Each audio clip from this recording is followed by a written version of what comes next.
A tus pies yo me inclino. ¿Qué me tienes que decir? Queda el tiempo detenido. Cuando vengo a tus pies yo me inclino. Mi oído es para ti si tú estás. Hola, Dios te bendiga.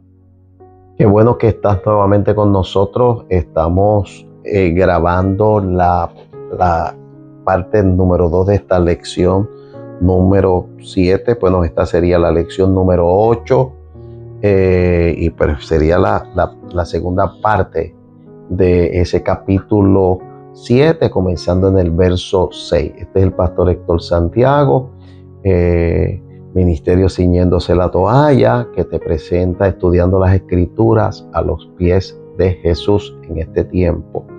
Y pues estoy grabando, a veces grabo de 2 en 2 para precisamente y bajo la esperanza de no perder el hilo de lo que estoy enseñando y lo que estoy hablando.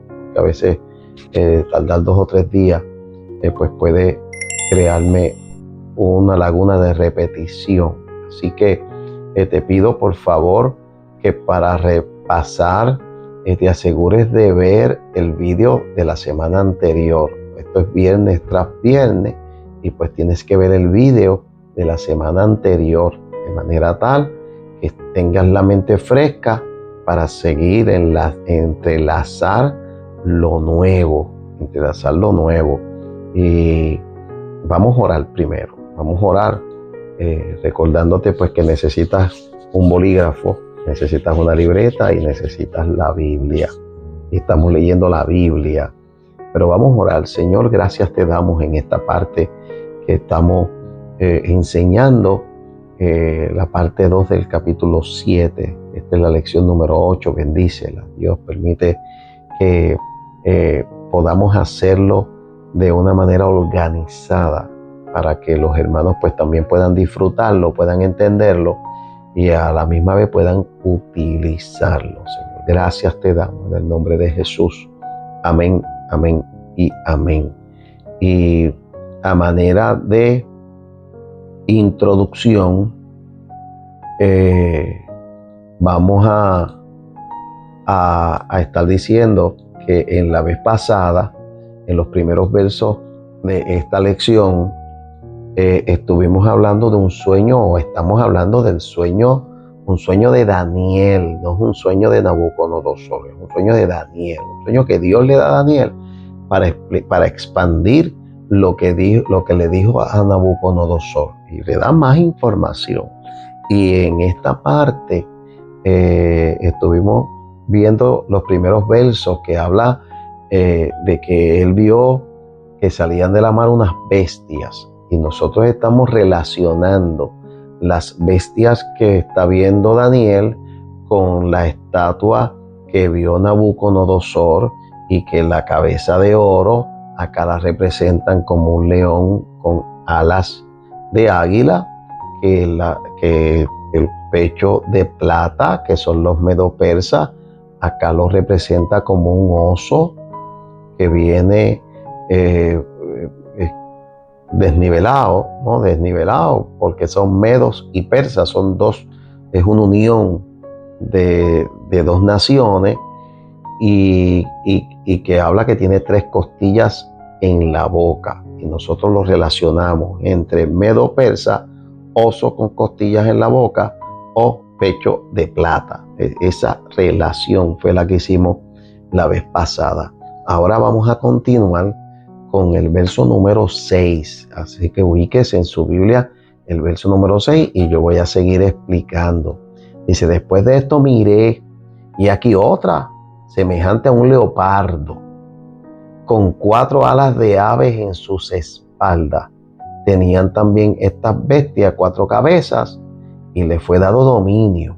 Lo que está diciendo que ya esta bestia nueva, que representa al imperio griego, tiene una connotación de que las alas no son como las alas de Babilonia, que eran de un águila. Estas son alas que tienen que ver con aves, 4 aves. sea, unas alas que son más frágiles, pero son más frágiles cuando llegue el asunto de las 4 alas, pero el leopardo, lo que representa Grecia y que tuvo dominio, pues entonces no es tan frágil, no es tan frágil. Tenía esa representación. Dice, escuche, esta representa el imperio griego dirigido, y recuerda que yo les dije que cada imperio tiene unas personas, unos hombres, porque esto es de hombres, esto es de historia, esto es de personas. Y aquí en este es Alejandro Magno. Usted puede buscar la historia de Alejandro Magno, hasta usted se va a YouTube y a lo mejor pone Alejandro Magno y le dan una historia pequeña, un video de la vida de Alejandro Magno. Pero lo que está diciendo que Alejandro Magno que solamente, o sea, vivió hasta los 32 años, o sea, murió joven, pero dominó la mayor parte del mundo de ese tiempo. Yo les voy a decir ya mismo, como estoy haciendo, pues le voy a marcar. Tenía 4 alas, ¿por qué? Porque después de la muerte de Alejandro, el imperio se rompe en 4 partes, y que fueron 4 generales que tenía Alejandro, porque hay dos historias. La historia más común que nosotros a veces decimos es que Alejandro no tuvo hijos. Eso es una historia común. Hay otra historia que es un poco más, ¿sabes? Si usted va a trabajar con Alejandro Magno y con Grecia específico, que habla que uno de los 4 generales se levantó contra la familia de Alejandro y los exterminó, incluyendo a su hijo. Por lo tanto, eso es la segunda historia. Una, que Alejandro no tuvo hijos, y la segunda, pues que Casandro, que fue uno de los 4 generales, lo exterminó. Esos 4 generales, que son de la historia también, se dividieron la parte del mundo que dominó Alejandro. Casandro se quedó con Grecia y Macedonia, la parte de Macedonia y Grecia. Los Ptolomeos, que luego vienen los Ptolomeos, Egipto y Palestina. O sea, esa parte ahí de donde estaba Judá, donde está Israel, y hacia Egipto, Lisímaco, Tracia y Asia Menor, hacia más o menos usted sabe que es Turquía, Asia Menor, y Seleuco, Siria y parte del Medio Oriente. Hay un verso, el verso 8:8, que yo pues lo sigo metiendo aquí para que usted pues vaya mirando. Dice, y el macho cabrío, porque allá habla en el capítulo 8, habla de la confrontación, que tiene este macho cabrío, y es una pelea entre 2 animales, pero allí también se dan una explicación, y dice, el macho cabrío se engrandeció sobremanera, pero estando en su mayor fuerza, hablando de Alejandro Magno, aquel gran cuerno fue quebrado, y en su lugar salieron otros 4 cuernos notables hacia los 4 vientos del cielo. Solo va a decir el capítulo 8, pero cuando estemos hablando del macho cabrío, ese del capítulo 8, lo que aquí está diciendo, lo que yo estoy tratando de enseñarle, es que representa a Grecia, que acá lo hablan como una bestia, con 4 alas, y allá lo hablan con cuernos. Cambian el concepto hacia los cuernos. Como lo que le dije, le voy a poner una comparación con el capítulo 2, y ya le dije que Alejandro Magno pues llegó hasta Grecia, Turquía, Israel, Egipto, Irak, Irán, que es Babilonia, y que era Persia, Afganistán, Pakistán y hasta el sureste de la India. ya se fue, se metió y se fue por ahí a conquistar el mundo conocido. Yo le voy a dar un dato, sea hoy o sea la semana que viene, le voy a dar un dato de América, pero hasta el mundo conocido en esos tiempos no incluye a todo lo que es América del Norte, a América del Sur, Alaska, etcétera, etcétera. Estamos hablando de todo lo que tenía que ver con esa parte del mundo allá. Y tengo aquí una notita que yo quiero darla porque les dije en un momento dado que el enemigo, el diablo, pues trata de engañar y sobre todo de engañar a Israel, engañar a la iglesia, engañarnos a nosotros y pues esporádicamente sale un anticristo. Y aquí hay una información que de hecho yo lo voy a aguantar un poquito para más tarde. Hay una información que tiene que ver con Antíoco Epífanes. Y bueno, déjenme ponerla aquí porque Antíoco Epífanes es vamos a decir, es un anticristo, es un tipo de anticristo que se desarrolló en medio de los griegos. Okay. Yo les dije a ustedes que una vez Alejandro Magno murió, hubo cuatro generales que hicieron 4 secciones, ¿verdad? En la cuarta división, si usted quiere yo, pues se las puedo volver a decir. Déjeme mirar aquí. Casandro, que era parte de Grecia. Ptolomeo, que era parte de Egipto. O sea, en Grecia queda en el mar Mediterráneo, tirando de Israel hacia España, y hacia Italia y hacia España para allá. Entonces, Ptolomeo de Israel hacia África, norte de África, Egipto.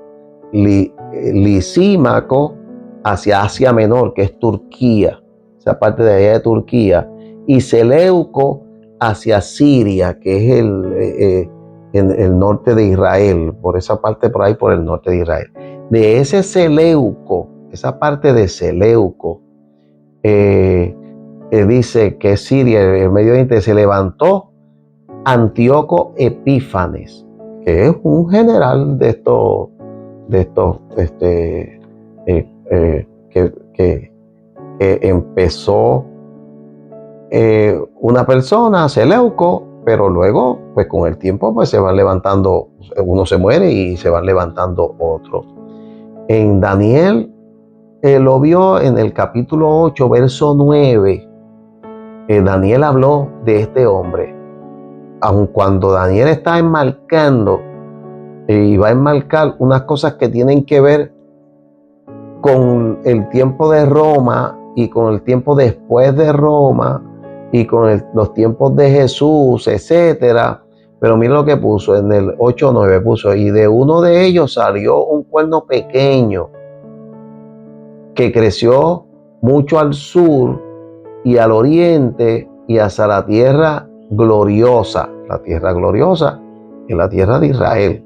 En un momento dado por allá por el Génesis se le habla de la tierra que fluye leche y miel.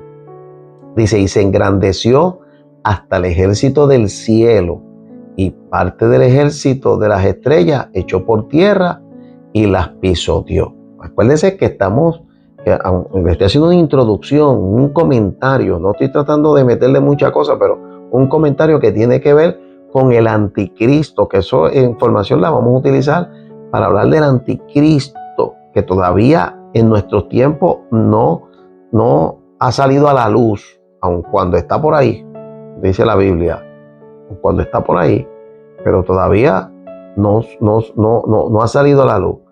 Pero dice: engrandeció contra el príncipe de los ejércitos y echó por el cielo, por él fue quitado el continuo sacrificio que es un evento del templo de Israel.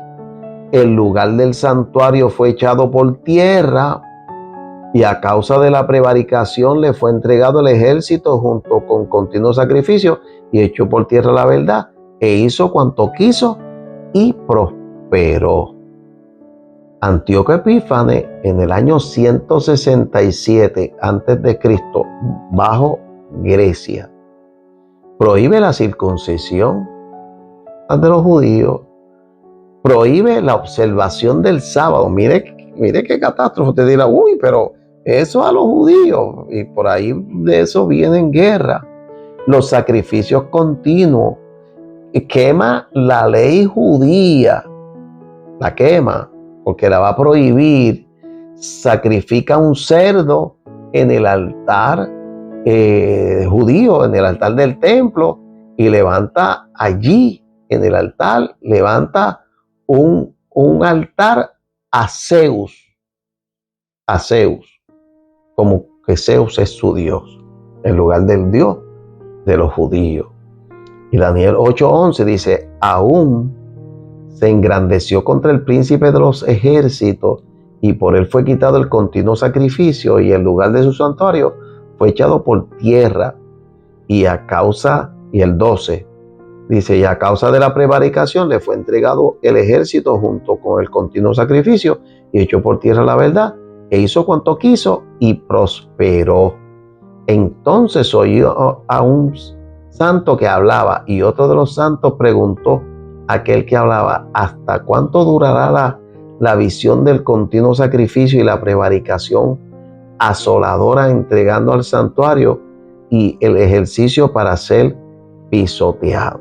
Eso pues lo vamos a coger un poquito más tarde con cierta información, pero lo que quiero decir es que hay un tipo de anticristo que usted podrá llamarlo Hitler, que aquí lo están llamando Antíoco Epífanes, que cogió y adelantó a los tiempos, hizo unas cosas terribles contra Israel y que de hecho parte de ciertas manifestaciones, peleas y guerras que ha tenido Israel, entre ellas una guerra famosa que usted también puede buscar información, que se llama los Macabeos, de un tal Judas Macabeo que se levanta, que son facciones de Israel que se levantan contra toda esta gente malísima que están destruyendo y haciendo cosas bárbaras.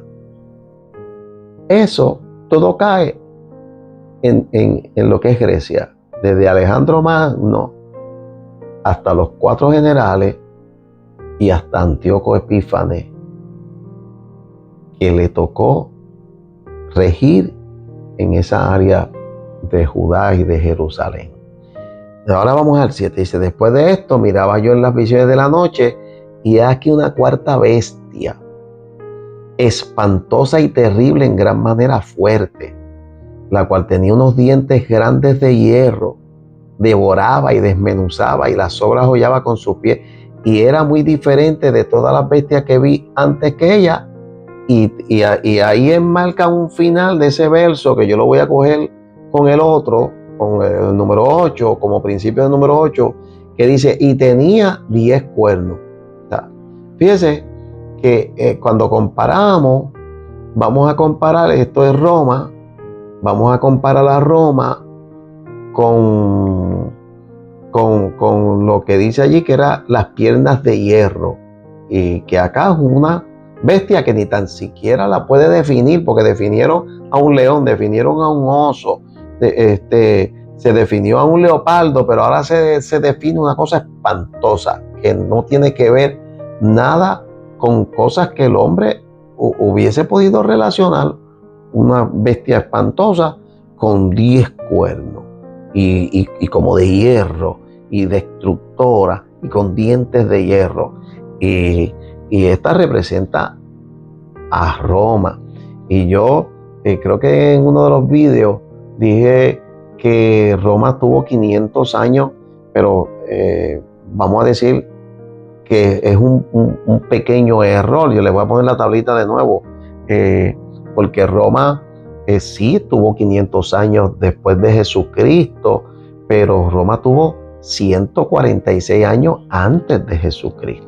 O sea que cuando usted lo suma, está hablando de sobre 622 años sobre la tierra.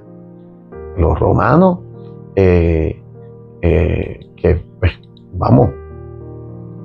hicieron muchas cosas. Yo le voy a poner un mapa también. Aquí está este mapa para que usted vea que Roma, obvio, que ser tan longevo, que tener tanto,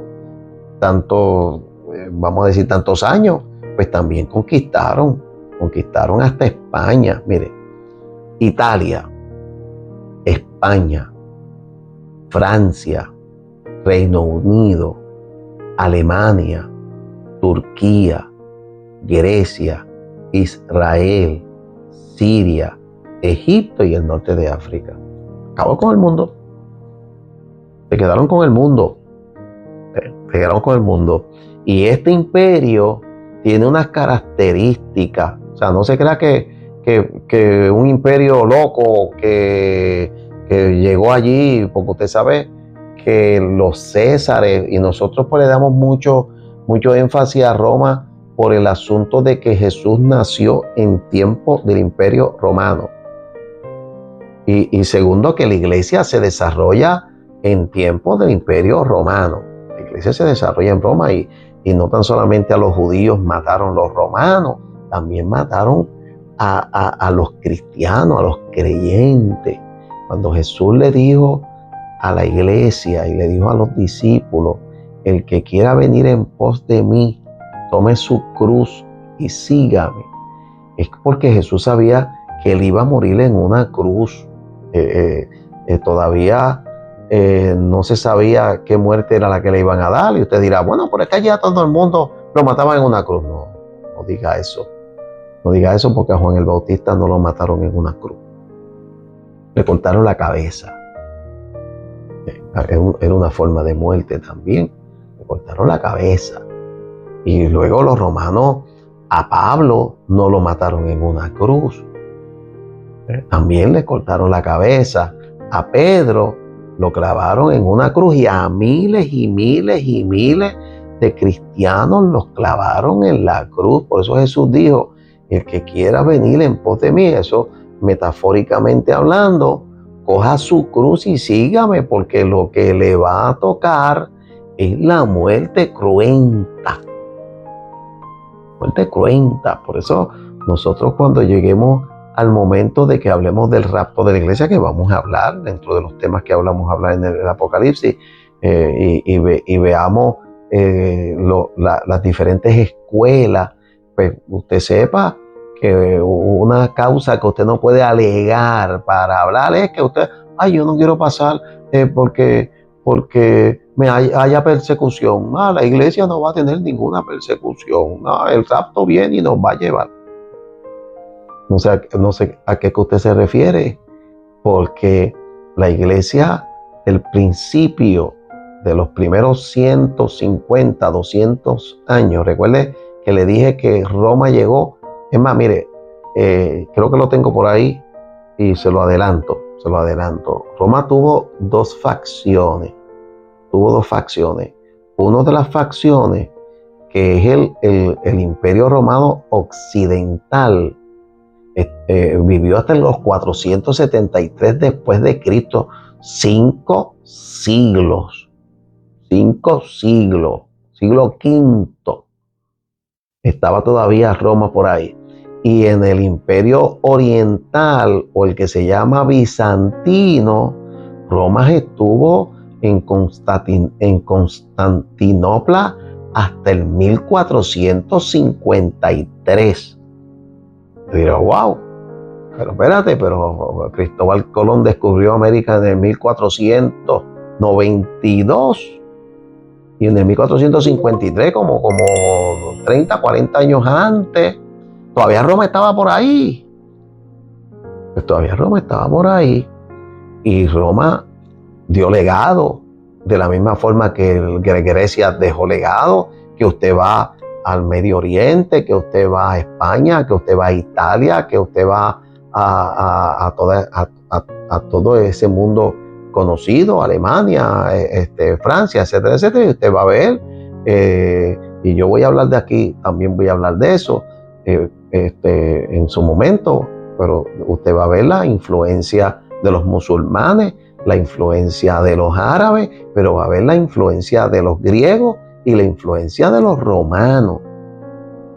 El sistema legal de Roma era un sistema avanzado que lo utiliza América. De hecho, en Puerto Rico, donde yo vivo, y tendría que estudiar el americano de dónde procede, pero el de Puerto Rico procede los derechos de Roma.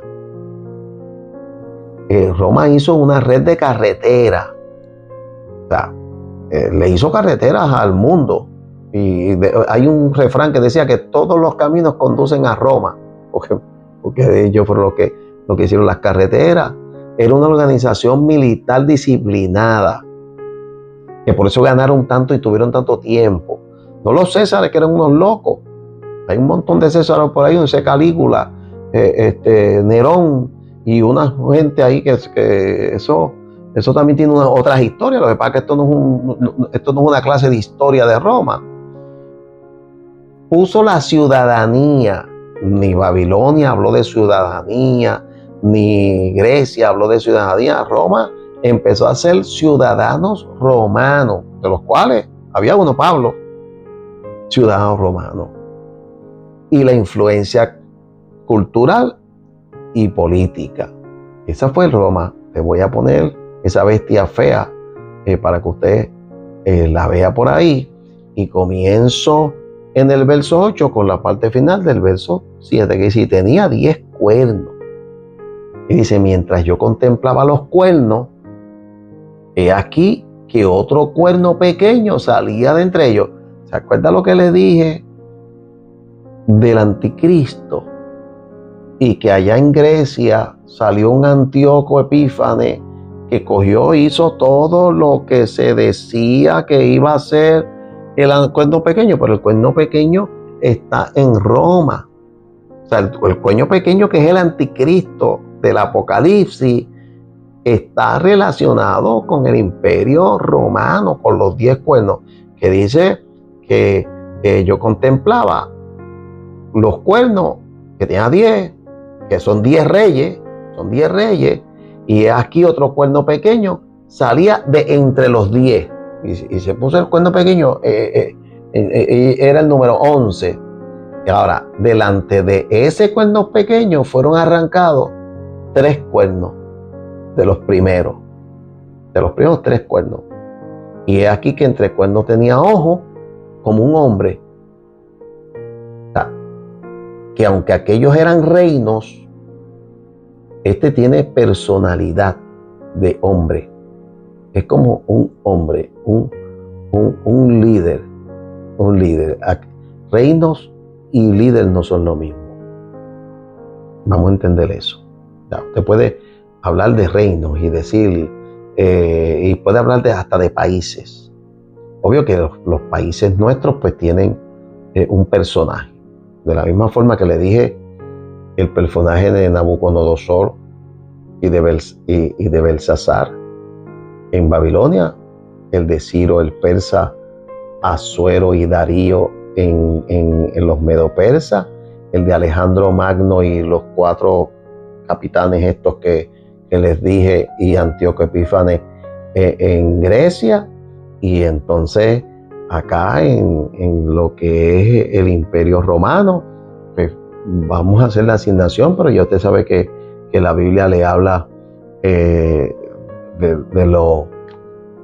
los Césares, le habla, o sea, tiene unos personajes que se relacionan con el apóstol Pablo, que se relacionan con Jesús en el tiempo de Jesús, los Herodes, y muchas veces son familias y son nombres específicos, porque la forma como se dividía Roma pues era diferente a los demás, que eran con un rey. No tienen unas cosas poco diferentes. Así que voy a elaborar un poquito de esto más, pero más o menos, para que usted sepa. Dice el verso 23, ese mismo capítulo, que luego lo vamos a leer, dice, dijo así, la cuarta bestia será un cuarto reino. Esa es la explicación que le están dando a Daniel de esa bestia que yo describí ahí fea. Un cuarto reino en la tierra, el cual será diferente a todos los reinos. ¿Sabe? Roma fue diferente a todos los demás reinos del mundo. Y a toda la tierra devorará, trillará y despedazará. Despedazará. El 23, el 24 dice, y los 10 cuernos significan que de aquel reino se levantarán 10 reyes. Y tras ellos se levantará otro, el cual será diferente de los primeros, y a 3 reyes derribará. Y yo voy a dar un brinquito a Apocalipsis capítulo 17 y verso 12, porque también pues a ir ya más o menos amarrando cositas del Apocalipsis acá, dice, y los 10 cuernos que has visto son 10 reyes que aún no han recibido reino. Si en Apocalipsis no habían recibido reino, lo que está diciendo es que la bestia que figura Roma sí ya fue en el pasado, pero que el asunto de los 10 cuernos y del cuernito ese pequeño todavía no han recibido reino. No son parte de la historia, son parte de la escatología. Dice, pero por una hora recibirán autoridad como reyes juntamente con la bestia, por una hora. O sea que tampoco es que van a ser unos reinos longevos, unos reinos como Babilonia, como los que ya hemos hablado, incluyendo Roma, que le hablé de 622 años. No estamos hablando de eso, estamos hablando de unos reinos que se levantarán y será por poco tiempo, por una hora. Te figure qué balance pueda tener esa connotación de una hora dentro de un tiempo. Si el tiempo de un día fueran 24 horas, pues, la connotación que puede tener una hora en 24, esa proporción. Estuve mirando, vuelvo al verso 9, estuve mirando hasta que fueron puestos tronos y se sentó un anciano de días, cuyo vestido era blanco como la nieve y el pelo de su cabeza como lana limpia. Su trono llama de fuego y las ruedas del mismo fuego ardiente. Y un río de fuego procedía y salía de delante de él. Millares de millares le servían y millones de millones asistían delante de él. El juez se sentó y los libros fueron abiertos. Mire, me voy a quedar aquí, en esta es la segunda parte, y me voy a quedar aquí porque merece que yo le prepare una tabla donde tenga todos los eventos de este capítulo 7, tenga todos los eventos, porque fíjese que estuvimos hablando de imperio. De momento entra un elemento que es el anticristo. Ahora entra un evento que tiene que ver con Dios, que es el que juzga, y millares y millares que le sirven, y millones que le asisten, y tiene que ver con Dios. Y un poquito más adelante también vamos a estar viendo al reinado de Jesucristo. Y yo quiero que establezcamos aquí todos los parámetros de la historia del mundo, porque si empezamos luego a eliminar Babilonia, Medo-Persa, Grecia, Roma, ¿qué pasó entre Roma y los tiempos nuestros? Podremos entonces nosotros poder figurar qué viene, qué falta, hacia dónde vamos, con qué nos vamos a encontrar en el camino.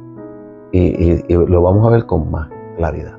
Dios te bendiga, Dios te guarde Pastor Héctor Santiago, estudiando las Escrituras a los pies de Jesús. Recuerda, si quieres ayudarnos, danos like.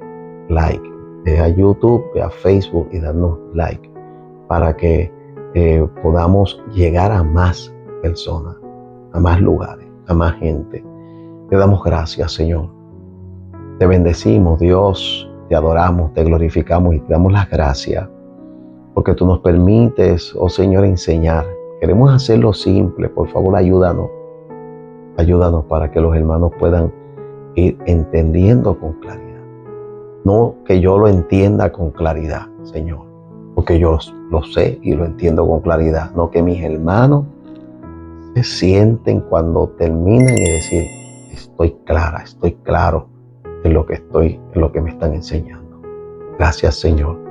Amén. Amén.